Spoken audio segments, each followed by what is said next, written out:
कुछ साल पुरानी बात है। एक घने से जंगल में एक पेड़ पर एक चिड़िया का घोंसला था। वह उसमें अपने परिवार यानी कि उसके छोटे बच्चों के साथ रहा करती थी।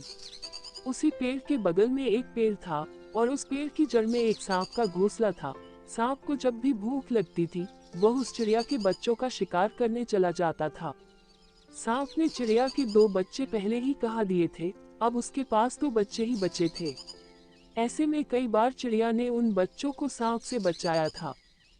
फिर एक दिन चिड़िया परेशान होकर जब खाना ढूंढने जा रही थी, तब उसे उसका एक परिचित मेढक दिखा। मेढक ने चिड़िया को परेशान देखकर उसकी परेशानी पूछी।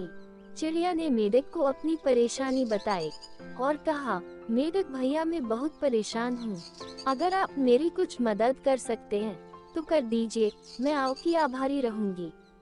मेढक ने चिड़िया को सुझाव देते हुए कहा, तुम नेवले के बिल से लेकर उस सांप के बिल तक कुछ मांस के टुकड़े रखकर देखो, नेवला सांप को मार देगा। चिड़िया ने ऐसा ही किया। अगले दिन नेवला मांस खाते खाते सांप के बिल तक पहुंच गया। जैसे ही नेवले और सांप ने एक दूसरे को देखा, उन दोनों के बीच घमासान लड़ाई हो गई। नेवला सांप के मुकाबले छोटा था। नेवले ने सांप को बुरी तरह घायल कर दिया, लेकिन जीत सांप की हुई।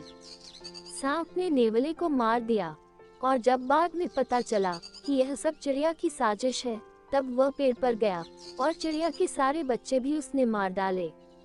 चिड़िया को ये सब देखकर बहुत बुरा लगा और वह उस जंगल को छोड़कर ही किसी अन्य जंगल में चली गई। सीख, चिड़िया और सांप की कहानी, किसी भी काम को जल्दीबाजी में नहीं करना चाहिए, उसे सोच समझकर करने से परिणाम सही होंगे।